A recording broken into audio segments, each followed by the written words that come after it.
ಸುಖಿ ಭವ ವಿಶೇಷ ಕಾರ್ಯಕ್ರಮಕ್ಕೆ ಸ್ವಾಗತ. ನಾನು ದೀಪ್ತಿ ಪ್ರಕಾಶ್. ವೀಕ್ಷಕರೇ, ಇವತ್ತಿನ ಕಾರ್ಯಕ್ರಮದಲ್ಲಿ ತುಂಬಾ ಜನರಿಗೆ ಕಾಡ್ತಿರುವಂತಹ ಸಮಸ್ಯೆ ಬಗ್ಗೆ ಮಾತನಾಡ್ತಾ ಇದ್ದೀವಿ.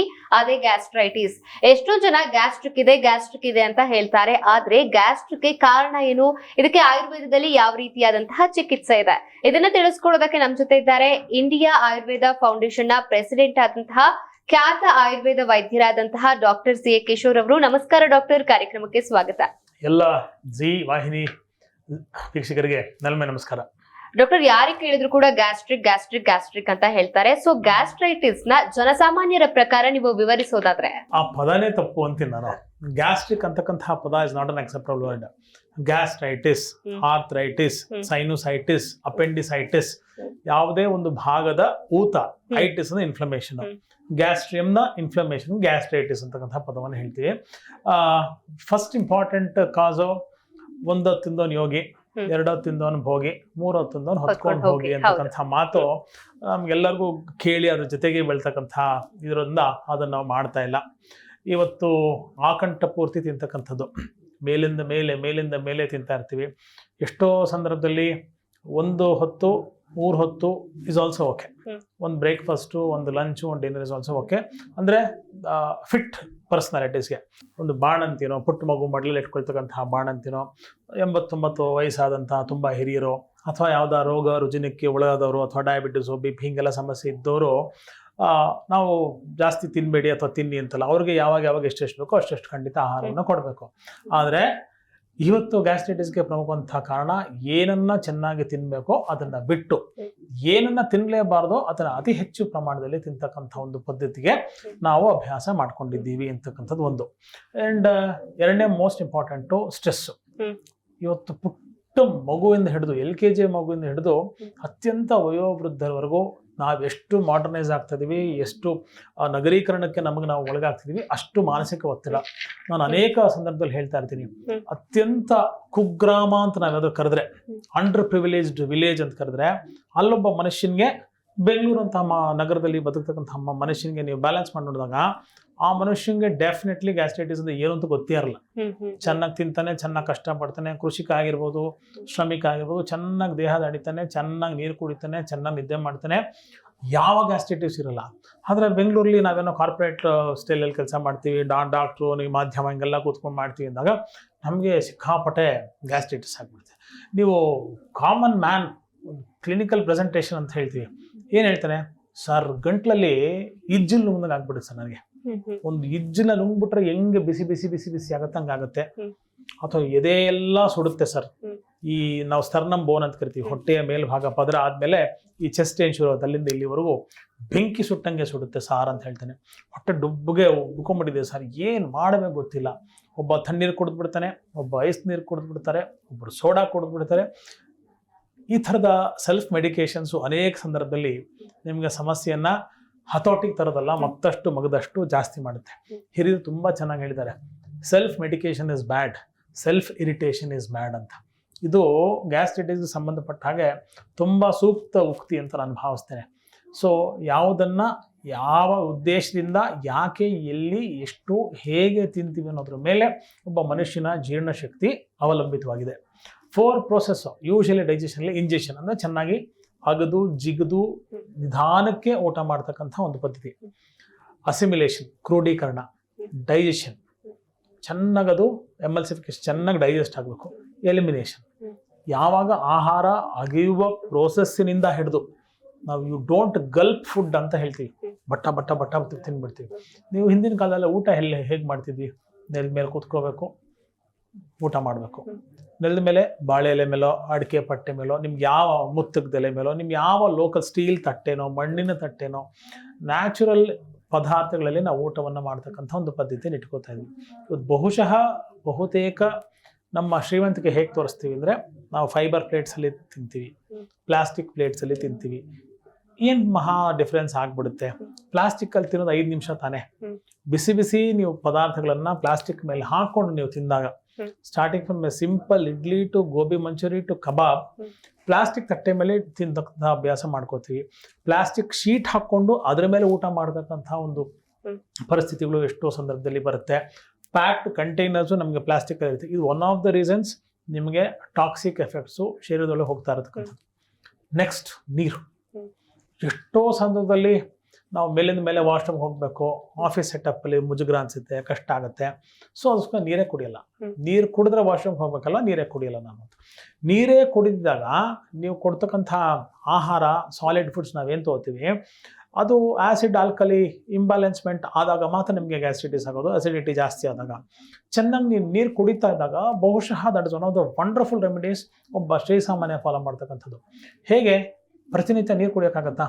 4 ಲೀಟ್ರ್ 5 ಲೀಟ್ರ್ ನೀರು ಕುಡಿ ಅಂತ ನಾವು ಪ್ರಿಸ್ಕ್ರೈಬ್ ಮಾಡಿಬಿಟ್ರೆ ಮಾಡೋಕ್ಕಾಗತ್ತಾ ಅಂತಕ್ಕಂಥ ಒಂದು ಪ್ರಶ್ನೆ ಬರುತ್ತೆ. ಒಂದು ಸಲ ವಾಶ್ರೂಮ್ ಹೋಗಿ ಬಂದಾಗ, ಒಂದು ಸಲ ಮೂತ್ರ ಮಾಡಿ ಬಂದಾಗ ಒಂದು ದೊಡ್ಡ ಗ್ಲಾಸ್ ನೀರನ್ನ ಕೂತ್ಕೊಂಡು ನೀವು ಟಕ್ ಅಂತ ಕುಡಿತೀನಪ್ಪ, ಯಾರು ಏನಾರು ಅಂದ್ಕೊಳ್ಳಿ. ಇದು ನನ್ನ ಪದ್ಧತಿ, ಇದು ನನ್ನ ಪ್ರಕ್ರಿಯೆ, ನಾನಿರೋದು ಹೀಗೆ ಅಂತ ನೀವು ಶುರು ಮಾಡ್ಕೊಂಡಾಗ the system will synchronise with that of you. ಮನಸ್ಸು, ಸತ್ವ, ಆತ್ಮ, ಮನಸ್ಸು, ಶರೀರ ಒಂದು ಸಿಂಕ್ರನೈಸ್ ಅಪ್ರೋಚ್ಗೆ ಬಂದು ಕೂತ್ಕೊಳ್ಳಿಕ್ಕೆ simple drinking of water perennially ವರ್ಷವಿಡೀ. ಏನೋ ಇವತ್ತು ರಾಮನವಮಿ ಪಾನಕ ಕುಡಿದ್ಬಿಟ್ಟ 5 ಲೋಟ ಸಂತೃಪ್ತಿ ಆಯಿತು ಅಲ್ಲ. ಆಮೇಲೆ ನಮ್ಮ ಡಯೆಟ್ಟು ಮೋಸ್ಟ್ ಇಂಪಾರ್ಟೆಂಟು. ಗ್ಯಾಸ್ಟ್ರೈಟಿಸ್ ಬಂದ ಮೇಲೆ ಏನು ಮಾಡಬೇಕು ಅನ್ನೋದು ಆಮೇಲೆ ವಿಚಾರ. ಬರದೇ ಇರತಕ್ಕಂಥ ದೃಷ್ಟಿಕೋನದಲ್ಲಿ ಏನು ಮಾಡಬೇಕು? No hurry, no curry, no worry. Simple words ನೋಡಿ. No hurry, urgent, fast life, fast food, fast disease, fast death. So ಅರ್ಜೆಂಟಲ್ಲಿ ತಿಂತಕ್ಕಂಥ, ನಿಂತ್ಕೊಂಡು ತಿಂತಕ್ಕಂಥ, ಗಲ್ಪಿಂಗ್ ಆಫ್ ಫುಡ್, ಗಬಗಬ ಅಂತ ಮಕ್ಕಳ್ರಿ. ತುಂಬ ದೊಡ್ಡವ್ರ ಬಗ್ಗೆ ಹೋಗಬೇಡಿ. ಶಾಲೆಗೆ ಸಮಯ ಆಯಿತು, ಟೈಮ್ ಇಲ್ಲ ಅಂದ್ಕೊಂಡು ಅಡುಗೆ ಮನೇಲಿ ಹಾಗೆ ಟಕ ನಿಂತ್ಕೊಂಡು ಫಾಸ್ಟಾಗಿ ಓಡ್ತಾ ತಿನ್ಕೊಂಡು ಹೋಗ್ತಕ್ಕಂಥ ಅಭ್ಯಾಸಗಳನ್ನ ನಾವು ದೂರ ಮಾಡೋದ್ರ ಬಗ್ಗೆ ಫಸ್ಟ್ ನಮ್ಮ ಗಮನ ಆದ್ಯತೆ ಇರಬೇಕು. ಆಂಗ್ಸೈಟಿ, ನಾಳೆ ಏನಾಗ್ಬಿಡುತ್ತೋ, ಬದುಕು ಹೇಗೋ, ಜೀವನ ನಾಳೆ ಹೇಗೋ, ಅಥವಾ ನಾನು ಯಾವಾಗ 100/100 ಬಂಗ್ಲೆ ಕಟ್ತೀನಿ ಯೋಚನೆಯಲ್ಲಿ ಇವತ್ತಿನ ಕಾಂಪ್ರಮೈಸ್ ಮಾಡ್ಕೊಳ್ತಕ್ಕಂಥದ್ದು. ಆಮೇಲೆ ಸಿಕ್ಕಾಪಟ್ಟೆ ಕರಿ. ಇವತ್ತು ನೋಡಿ ಸಿಂಪಲ್ ಒಂದು 20 ವರ್ಷದ ಕೆಳಗೆ ಹೋಗಿ ನೋಡಿ, ಬೆಂಗಳೂರಲ್ಲಿ ಎಷ್ಟು ಮಹಾ ಹೋಟ್ಲಿತ್ತು. ಹೋಟೆಲ್ ಹೋಗೋದು ಆವಾಗ ಅನಿವಾರ್ಯತೆ ಇತ್ತು. ಯಾರೋ ಊರು ಬಿಟ್ಟು ಬಂದರು, ಕೆಲಸಕ್ಕೆ ಹೋಗಿ ಬಂದಿದ್ದಾರೆ, ವಿದ್ಯಾಭ್ಯಾಸಕ್ಕೆ ಬಂದಿದ್ದಾರೆ, ಅಥವಾ ಕುಟುಂಬ ವ್ಯವಸ್ಥೆ ಇಲ್ಲ, ಅಡುಗೆ ಮನೆ ಫೆಸಿಲಿಟಿ ಇಲ್ಲ ಅಂದಾಗ ಹೋಟೆಲ್ ಇತ್ತು. ಇವತ್ತು ಎಲ್ಲವೂ ಸುಭಿಕ್ಷವಾಗಿರ್ತಕ್ಕಂಥವ್ರು 3 ಹೊತ್ತು ಹೋಟ್ಲಲ್ಲಿ ತಿಂತಕ್ಕಂಥ ಒಂದು ಪದ್ಧತಿಯನ್ನು ನಾವು ಸರ್ವೇ ಸಾಮಾನ್ಯವಾಗಿ ನೋಡ್ತಾ ಬರ್ತಾ ಇರೋದು. Gastritis one of the important reasons. ಆಮೇಲೆ nature of food most important.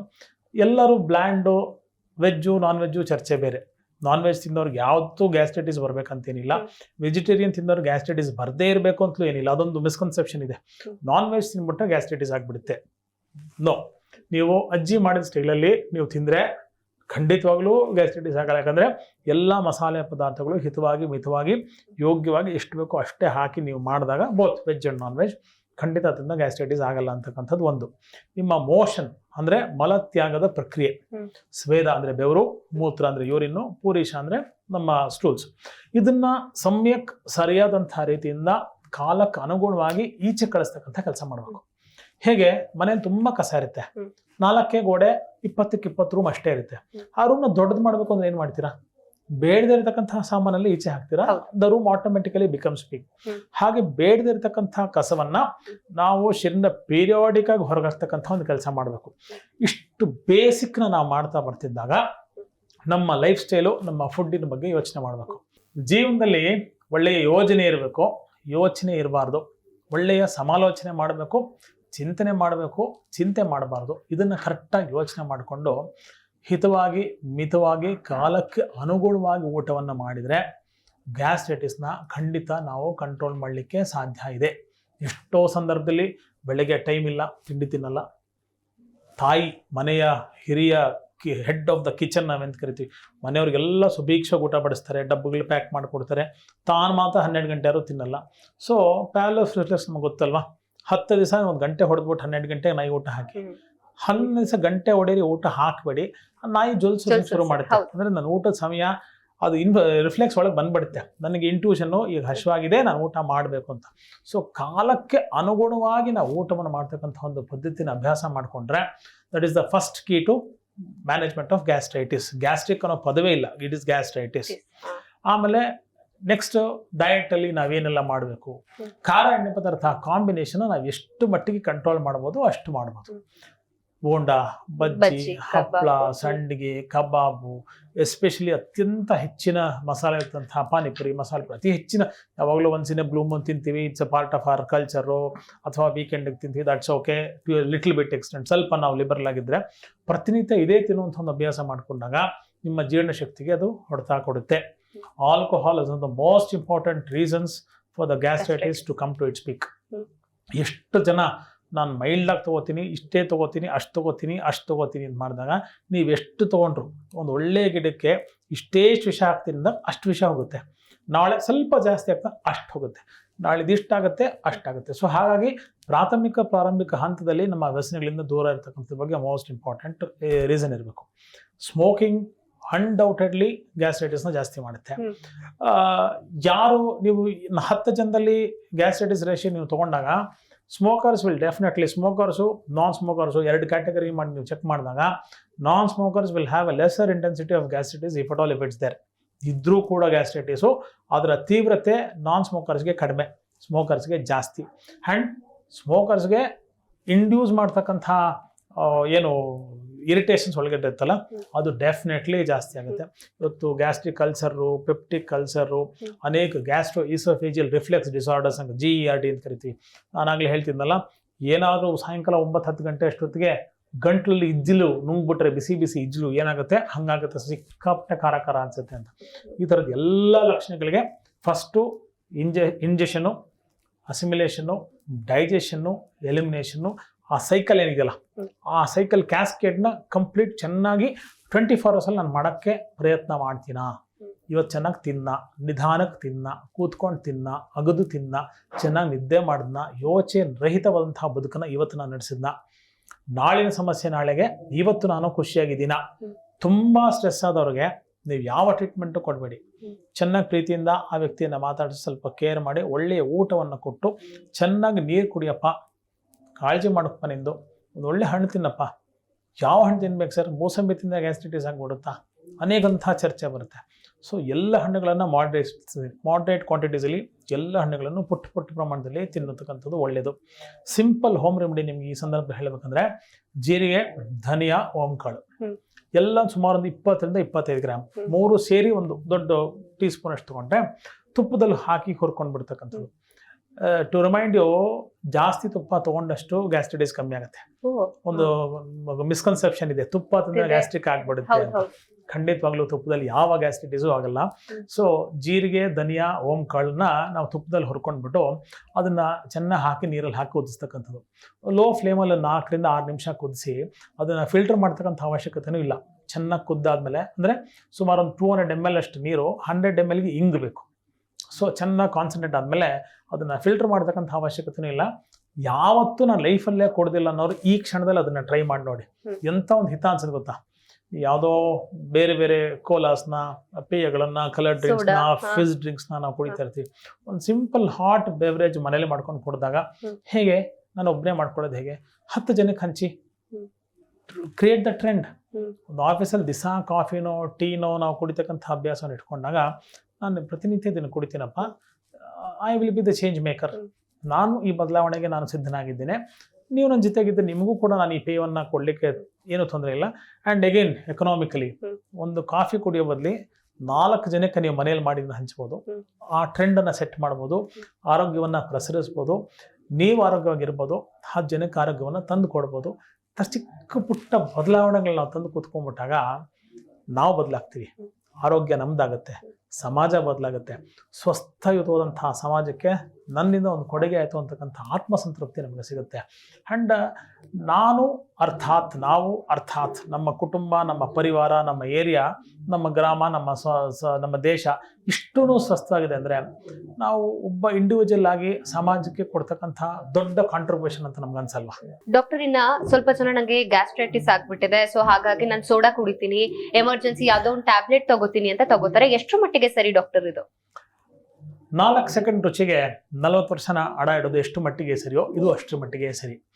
ಗ್ಯಾಸ್ಟ್ರೈಟಿಸ್ಗೆ ನಿಮ್ಮ ಇನ್ಸ್ಟೆಂಟ್ ರಿಲೀಫ್ ಈಗ ಹೇಳಿದೆ, ಜೀರಿಗೆ, ಧನಿಯಾ ಕಷಾಯ ಕೊಡಿರಿ ಅಂತಕ್ಕಂಥದ್ದು. ನಿಮಗೆ ಯಾವುದೇ ರೆಮಿಡಿ ಬೇಕು ಅಂದಾಗ ಅದ್ರ ಹಿಂದೆ ಕಾಸೇಟಿವ್ ಫ್ಯಾಕ್ಟರ್ಸ್ ಅಂತ ಇರುತ್ತೆ. ಸಂಸ್ಕೃತದಲ್ಲಿ ನಾವು ಮಾತು ಹೇಳ್ತೀವಿ, ನಿಧಾನ ಪರಿವರ್ತನಮೇವ ಚಿಕಿತ್ಸಾ ಅಂತ. ಯಾವುದೇ ಒಂದು ಟ್ರೀಟ್ಮೆಂಟ್ ಮಾಡ್ಬೇಕಾದ್ರೆ ಅದು ಕಾಸೇಟಿವ್ ಫ್ಯಾಕ್ಟ್ ಏನು, ಇವತ್ತು ನಿಮ್ಗೆ ಒಂದು ವ್ಯಕ್ತಿಗೆ ಸಿಕ್ಕಾಪಟ್ಟೆ ಕೋಪ ಬಂದಿದೆ ಅಂತ ಉದಾಹರಣೆ ತಗೊಳ್ಳಿ. ಹ್ಮ್. ಹಿಂಗೆ ಕೋಪನ ಕಮ್ಮಿ ಮಾಡೋದು? ನಮ್ಗೇನು ಕಾರಣ ಏನಂತ ಗೊತ್ತಿಲ್ಲ. ಚೆನ್ನಾಗಿ ಒಂಚೂರು ಊಟ ಕೊಟ್ಬಿಡಿ, ಒಂದೆರಡು ದೋಸೆನೋ ಅವಲಕ್ಕಿನೋ ರೊಟ್ಟಿನೋ ಏನೊಂದು 2 ಮೊಮೆಂಟ್ ಕೊಟ್ಬಿಡಿ. ಜಗಳ ಆಡೋಣ, ಫಸ್ಟ್ ತಿನ್ಬಿಟ್ಟು ಜಗಳ ಆಡು, ಒಂದು ಲೋಟ ಪಾಯಸ ಕೊಟ್ಬಿಟ್ಟು ಜಗಳ ಆಡು, ಒಂದು ಲೋಟ ಗಂಜಿ ಕುಡಿ, ಆಮೇಲೆ ಜಗಳ ಆಡು ಅಂತ. ಇಂಟೆನ್ಸಿಟಿ ಆಫ್ ಕೋಪ ಇರುತ್ತಲ್ಲ, ಹಂಗಿರೋದು ಒಂದು ಲೋಟ ಗಂಜಿನೋ ಒಂದು ಪಾಯಸನೋ 2 ರೊಟ್ಟಿನೋ ಕೊಡೋಷ್ಟು ಹಿಂಗೆ ಬಂದ್ಬಿಡುತ್ತೆ. ಅವ್ನು ಹಂಗೆ ವೀರಾವೇಶನ ಕೂಗಾಡ್ಬೇಕು ಅನ್ನೋದು ಹಿಂಗೆ ಬಂದಿರ್ತಾರೆ. So hungry man is an angry man ಅಂತ ಯೂಶಲಿ ಗೊತ್ತಿರತಕ್ಕಂಥ ವಿಚಾರ. ಯಾರು ತುಂಬ ಗೊತ್ತಿಲ್ಲದೆ ಹಸುವನ್ನ ಮುಂದಕ್ಕೆ ಹಾಕ್ತಾರೆ, ಎಷ್ಟೋ ಸಂದರ್ಭದಲ್ಲಿ ಟೈಮ್ ಇಲ್ಲ ಅಂತಾರೆ, ಟೈಮ್ ಇದ್ರೂ ಕೂಡ ನಾವು ತಿನ್ನಲ್ಲ ಅಂತಾರೆ. ಆಮೇಲೆ ಸ್ಟೇಲ್ ಫುಡ್ಸ್ನ ತಿಂತೀವಿ. ಎಷ್ಟೋ ಸಲ ಮೋಸ್ಟ್ ಇಂಪಾರ್ಟೆಂಟ್ ಫ್ಯಾಕ್ಟ್ರು ಒಬ್ಬ ಶ್ರೀಸಾಮಾನ್ಯ ಗೊತ್ತಿರಬೇಕಾಗಿರ್ತಕ್ಕಂಥದ್ದು, ಝೀ ವಾಹಿನಿ ಮುಖಾಂತರ ನಾವು ವಿನಮ್ರ ಪಾರತಿಸ್ಕೊಳ್ತಕ್ಕಂಥದ್ದು, ಓವನ್ನಲ್ಲಿ ರೀಹೀಟ್ ಮಾಡ್ತಕ್ಕಂಥ ಫುಡ್ಡು ಯಾವತ್ತಿಂದೋ ತರೋದು, ಅದನ್ನೇ 3, 4, 5 ಸಲ ರೀಹೀಟ್ ಮಾಡಿ ಮನೆ ಮಂದಿ ಎಲ್ಲ ನಾನು ಉತ್ಪ್ರೇಕ್ಷೆ ಅಲ್ಲ ದೀಪ್ತಿ, ಅನೇಕ ಮನೆಗಳಲ್ಲಿ ನಾನು ನೋಡಿದ್ದೇನೆ. ಯಾವುದೋ ಒಂದು ಕುಕ್ ಬರ್ತಕ್ಕಂಥದ್ದು ವಾರಕ್ಕೆ ಬೇಕಾಗಿರ್ತಕ್ಕಂಥ ಎಲ್ಲ ಅಡುಗೆ ಒಂದೇ ದಿವಸ ಮಾಡಿ ಫ್ರಿಡ್ಜಲ್ಲಿ ಇಡೋದು, ವಾರ ಪೂರ್ತಿ ಮಲ್ಟಿಪಲ್ ಡಿಶಸ್ನ ತೊಗೊಂಡು ಬಿಸಿ ಮಾಡಿಕೊಂಡು ಬೆಳಗ್ಗೆ 4 ಬ್ರೇಕ್ಫಾಸ್ಟು, ರಾತ್ರಿಗೆ 5 ಥರದ ಊಟ, ಒಂದು ಸಾಂಬಾರು, ಒಂದು ಬಿಸಿಬೇಳೆಬಾತು, ಒಂದು ಬಿರಿಯಾನಿ, ಒಂದು ಪಲಾವು, ಎಲ್ಲವೂ ರೀಹೀಟ್ ಮಾಡಿ ತಿಂತಕ್ಕಂಥ ಒಂದು ಪದ್ಧತಿ ಬಂದು ಕೂತ್ಕೊಂಡ್ಬಿಟ್ಟಿರೋದು ಈ ಗ್ಯಾಸ್ಟ್ರೈಟಿಸ್ಗೆ most important reasons. And unwanted anxiety, ಸಿಕ್ಕಾಪಟ್ಟೆ ಯೋಚನೆ ಮಾಡಿ ಎಸ್ಪೆಷಲಿ ಯಾರು ಸಾಲವನ್ನು ಮಾಡಿಕೊಂಡು ಸಾಲವನ್ನು ಟೈಮಿಗೆ ತೀರಿಸ್ತಾ ಇರಲ್ಲ, ಸಾಲ ಒಂದು ಬಾಧೆ, ತತ್ಸಂಬಂಧಿತವಾಗಿ ನಿದ್ದೆ ಬರಲ್ಲ. To overcome the stress cigarette ಸೇರ್ತೀನಿ, ಟು ಓವರ್ಕಮ್ ದ ಸ್ಟ್ರೆಸ್ ನಾನು ಆಲ್ಕೋಹಾಲ್ ಕುಡಿತೀನಿ, ಪೀರ್ ಪ್ರೆಷರು, ಸಾಯಂಕಾಲ ನಿದ್ದೆ ಬರಲ್ಲ ಅಂತ ರಾತ್ರಿ 3 ಗಂಟೆವರೆಗೂ ಎದ್ದಿರ್ತೀನಿ, ಬೆಳಗ್ಗೆ ಪೂರ್ತಿ ಮಲಗಿರ್ತೀನಿ, ಯಾವುದೋ ಸಿಕ್ಕಿರೋ ಆಹಾರ ಪಂಗಳು ಬಿಸಿ ಮಾಡ್ಕೊಂಡು ತಿರ್ಗಾ ತಿಂತೀನಿ. ಈ ಥರದ ಲೈಫ್ ಸ್ಟೈಲು ಸರ್ವೇ ಸಾಮಾನ್ಯವಾಗಿ 13% ಜನಕ್ಕಿದೆ. ಮೆಟ್ರೋಪಾಲಿಟನ್ ಲೈಫ್ ಸ್ಟೈಲಲ್ಲಿ ಒಂದಲ್ಲ ಒಂದು ರೀಸನ್, ಸಾಲ ಆಗಿರ್ಬೋದು, ಎಜುಕೇಷನ್ ಸ್ಟ್ರೆಸ್ ಆಗಿರ್ಬೋದು, ಜಾಬ್ ಪ್ರೆಷರ್ ಆಗಿರ್ಬೋದು, ಹೈಯರ್ ಸುಪೀರಿಯರಿಟಿ ಕಾಂಪ್ಲೆಕ್ಸ್ ಇರ್ಬೋದು, ಇನ್ಫೀರಿಯರಿಟಿ ಕಾಂಪ್ಲೆಕ್ಸ್ ಇರ್ಬೋದು, ಡಿಪ್ರೆಷನ್ ಇರ್ಬೋದು, ಅನೇಕ ಕಾರಣಗಳಿರುತ್ತೆ. ಆಮೇಲೆ ಇನ್ನೊಂದು ಸಂದರ್ಭದಲ್ಲಿ ನಮ್ಗೆ ಏನಾಗ್ತದೆ ಅಂತ ಗೊತ್ತೇ ಇರಲ್ಲ. ಎಷ್ಟೋ ಮಕ್ಕಳು ನೋಡಿ ಪುಟ್ಟ ವಯಸ್ಸಿಗೆ ಗುಂಡು ಅವಶ್ಯಕತೆ ಅನುಗುಣವಾಗಿ ದಪ್ಪ ಆಗಿಬಿಡುತ್ತಾರೆ. ಯಾಕೆ ಅಂದರೆ ಮಗು ಡಿಪ್ರೆಸ್ಡ್ ಆಗಿತ್ತು, ಬೇಜಾರು ಕಳೀಲಿ ಅಂತ ಏನೋ ತಿನ್ನಕ್ಕೆ ಕೊಟ್ವಿ ಅಂತ. ನಾವು ಗೊತ್ತಿಲ್ಲದೆ ಪಾಪ್ಕಾರ್ನ್ ಬಕೆಟ್ ತಿಂತಾ ಇರ್ತೀವಿ, ಗೊತ್ತಿಲ್ಲದೆ ಸಮೋಸನೋ ಕಟ್ಲೆಟೋ ಇವತ್ತೆಲ್ಲ ಆ್ಯಪ್ಸಲ್ಲಿ ಆರ್ಡರ್ ಮಾಡಿಕೊಂಡು ದುಡ್ಡಿದೆ ಖರ್ಚು ಮಾಡೋಕ್ಕೆ ದಾರಿ ಇಲ್ಲ ಅಂತಕ್ಕಂಥ ಒಂದು ಸೆಗ್ಮೆಂಟು. ಎಷ್ಟು ಅನಾವಶ್ಯಕವಾಗಿ ಅನಗತ್ಯವಾಗಿ ಮೇಲಿಂದ ಮೇಲೆ ಅನ್ವಾಂಟೆಡ್ ಅನ್ಹೆಲ್ತಿ ಫುಡ್ಸನ್ನು ಮೇಲಿಂದ ಮೇಲೆ ಸೇವನೆ ಮಾಡೋದು ಕೂಡ ಗ್ಯಾಸ್ಟ್ರೈಟಿಸ್ಗೆ ಒಂದು ಪ್ರಮುಖವಾದಂಥ ಕಾರಣ. ನಿದ್ದೆ ಮೋಸ್ಟ್ ಇಂಪಾರ್ಟೆಂಟು. 8 ಅವರು ಬ್ಲಿಸ್ಫುಲ್ ಸ್ಲೀಪ್ ಅಂತ ಕರಿತೀವಿ. ಮಲ್ಕೊಂಡು ಎದ್ದ ತಕ್ಷಣ ಹೆಂಗಿರ್ಬೇಕು ಗೊತ್ತಾ ಫೀಲಿಂಗು? ಸಿನಿಮಾ ಥಿಯೇಟ್ರಿಂದ ಈಚೆ ಬರ್ತೀವಿ, ಬಂದಾಗ ನಿಜವಾಗ್ಲೂ ಹಳೆ ಕನ್ವೆನ್ಷನಲ್ ಥಿಯೇಟರ್ಸ್ ಅಲ್ಲಿ ಎಲ್ಲ ಲೈಟ್ಸ್ ಎಲ್ಲ ಕತ್ಲಿಂದ ಹೊರಗೆ ಬಂದಾಗ ನಿಮಗೆ ಸಂಡೇನ ಮಂಡೇನ ಬೆಳಗ್ಗೆ 6 ಗಂಟೆನ ರಾತ್ರಿ 6 ಗಂಟೆನ ಏನು ಗೊತ್ತಿಲ್ಲದೆ 1 ನಿಮಿಷ ಬ್ಲ್ಯಾಂಕ್ ಆಗಿ ಈ ಟೈಮ್ ಎಷ್ಟು, ಸಾಯಂಕಾಲ 6 ಗಂಟೆ, let me come to reality ಅಂತ ಬರ್ತಿರ್ತಕ್ಕಂಥ ಒಂದು ಕಾಲವನ್ನು ಯೋಚನೆ ಮಾಡಿ. ಆ ಥ್ರಿಲ್ ಆಫ್ ದ ಸಿನಿಮಾ, ಆ ಇಂಪ್ಯಾಕ್ಟ್ ಆಫ್ ದ ಸಿನಿಮಾ ನಿಮ್ಗೆ ಹೆಂಗಿರುತ್ತೆ ಅಂತ ಅರ್ಥ ಮಾಡಿ. ಹಾಗೆ ನಿದ್ದೆ ಹಾಗಿರ್ಬೇಕು. ನಿದ್ದೆ ಮಾಡಿ ಎದ್ದ ಮೇಲೆ 1 ನಿಮಿಷ ಕಣ್ಣ ನೀವು ರಬ್ ಮಾಡ್ಕೊಂಡು ನೋಡೋವರೆಗೂ, ಇವತ್ತು ಯಾವತ್ತು ಭಾನುವಾರನ ಸೋಮವಾರನ 4 ಗಂಟೆನ 5 ಗಂಟೆನ ಏನು ಗೊತ್ತಿಲ್ಲ 1 ನಿಮಿಷ ಬ್ಲ್ಯಾಂಕ್ ಇರುತ್ತಲ್ಲ, ನಿಮ್ಮ ಸಿಸ್ಟಮ್ನ ಅಥವಾ ನಿಮ್ಮ ಮೊಬೈಲ್ನ ಕಂಪ್ಲೀಟ್ ಜಾಮ್ ಪ್ಯಾಕ್ಡ್ ಆಗಿ ಮಲ್ಟಿ ಫಂಕ್ಷನಿಂಗ್ ಕೆಲಸ ಮಾಡಿದಿರುವಾಗ ಟೋಟಲ್ ಸಿಸ್ಟಮ್ನ ಸ್ವಿಚ್ ಆಫ್ ಮಾಡಿ ಆನ್ ಮಾಡಿದ ತಕ್ಷಣ ಹೆಂಗೆ ನೋಡಿ ಒಂದೊಂದೇ ಅದು ಫೈಲ್ಸ್ ಓಪನ್ ಆಗ್ತಾ ಬರುತ್ತೆ. So the day will be fresh. ಸಿಸ್ಟಮ್ನ ಸ್ವಿಚ್ ಆಫ್ ಮಾಡುವಾಗ ಹೇಗೆ ಮಾಡ್ತೀರಿ? 50 ಫೈಲ್ ಓಪನ್ ಆಗಿದೆ, ಒಂದು ಮೇನ್ ಸ್ವಿಚ್ ಆಫ್ ಮಾಡ್ಬಿಟ್ಟು ಮಲ್ಕೋತೀವ, ಅಥವಾ ಒಂದೊಂದೇ ಫೋಲ್ಡರ್ನ ಕ್ಲೋಸ್ ಮಾಡಿ ಮಲ್ಕೋತೀವ? ರೆಸ್ಟೋರೇಷನ್ ಆಫ್ ಡಾಟಾ ಏನು ಮಾಡ್ತೀವಿ? ಒಂದೊಂದೇ ಫೋಲ್ಡರ್ನ ನಾವು ಆಫ್ ಮಾಡಿ ಮಲ್ಕೋತೀವಿ.